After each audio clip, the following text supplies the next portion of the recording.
getting it. I thought y'all would get it. And that's how we ought to be when folk try to bring us stuff and try to convince us that Jesus is not the Christ. We need to be able to tell them, listen, you believe what you believe, but I know who woke me up this morning. I know who healed my body when I was sick. I know who put food on my table. Oh yes, Eli's sons were worshiping a false god. His sons were turning the kingdom away from their covenant commitment. Eli had to see what was happening, but he did nothing to curb his son's insatiable desire to be the center of attention. Eli permitted the continued crucifixion of Israel's covenant, but he had no control over his sons, or as the Bible calls it, he had no control over his house. And so God got tired of the charade parade, and he delivered his verdict to Eli through a young child called Samuel. And I tell you right now, the verdict was not a good one. Oh yes, and don't be too quick to judge Eli, because there are more than a few of us here today who have children or spouses lying in bed at home. And all of us are guilty of coming into the sanctuary like great pretenders, the image of a picture-perfect Christianity, decked out in all of our jewels and finery, putting on the language of praise, wearing the cloak of counterfeit Christianity, while all the while knowing that we are going home to business as usual. Now listen, I'm not saying that we are as bad as Eli's sons, but I am saying that it doesn't take much to turn our worship into a charade. And so today I want to encourage somebody here. It's time to get real with our worship of God.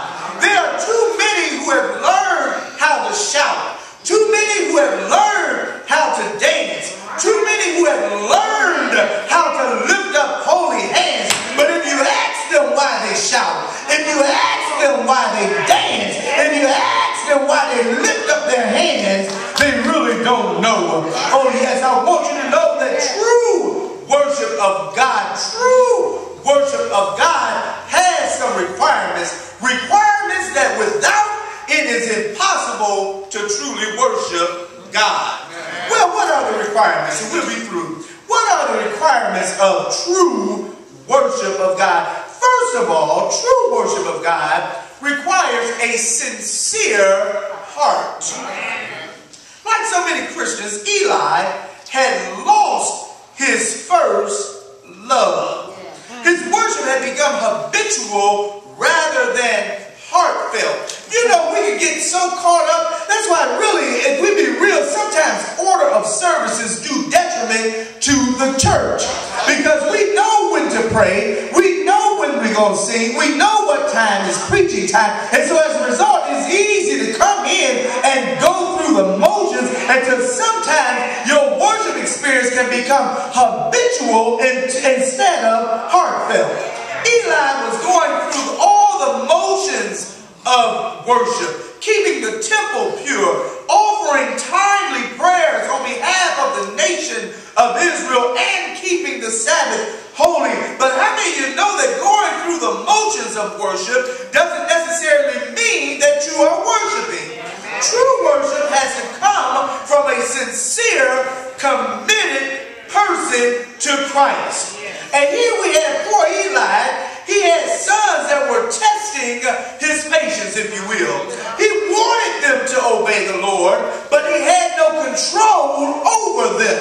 And I just imagine after a while, he gave up trying to convert them back to worship of the one true and living God. I just believe that Eli threw his hands up and did what most do.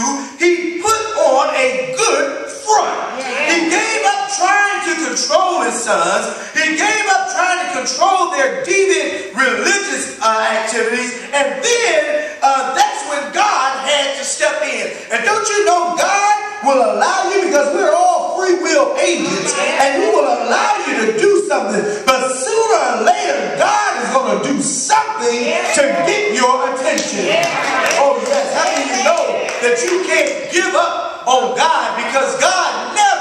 gives up on you. Oh yeah, listen, I'll be the first to admit that it's tough to deal with unsaved family members. Let's just talk to be real this morning. Your family members, those closest to you, they can try your patience and test your fortitude. Y'all understand? But then, listen, but I also know that there's no better proving ground for your personal witness than those who are in your own household.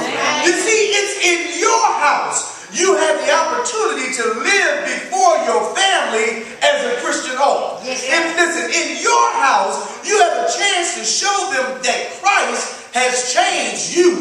What better testimony than to have than the way you walk, than the way you pray, than the way you talk about what God has done. If you got anybody in your house that's sick, they ought to be able to look at you who was sick, but you're here today because the God you serve healed you. Oh yes. In other words, they ought to be able to see the newness in you. I mean, let's be real about it. If you carry on the same manner as you did before you were saved, you won't be very effective in witnessing to those in your house, those in your family. Oh yes, you have to let Christ be a spiritual influence over you before you can expect to be a spiritual influence over somebody else. But just suppose for a moment you are living as a Christian home and still your family refuses to repent. Let me help somebody in here today. If you are a parent, you can lay down the spiritual law in your house. Don't give up like Eli did. You should insist that your children go with you to Sunday school, go with you to morning worship service, and so that the seeds of faith can continue to be planted in them. Listen, when my children, 3 of them are grown, still got 2 at home, but there's one thing they know is that on Sunday morning they had to get up and go to church. And let me tell you, we had to deal with the attitudes, especially, I don't mean no harm, but especially with girls. They just not going to do what they want. Listen, I ain't going today. I don't want to go today. And we would have the tug of war and wrestling until one time it just came on me. Listen, I said you're going. You are going. Now you either go dressed right or you go dressed like you are, but you're going. And it was sometimes I had to pick them up and put them in the van. Oh, y'all don't hear me. Let me tell you, listen. Sometimes you have to be the parent. You have to be in charge. Let me put a bookmark here. This message clarifies who your children are, because folks don't understand that. But your children are those living in your house, eating your food. If they are not self-supporting,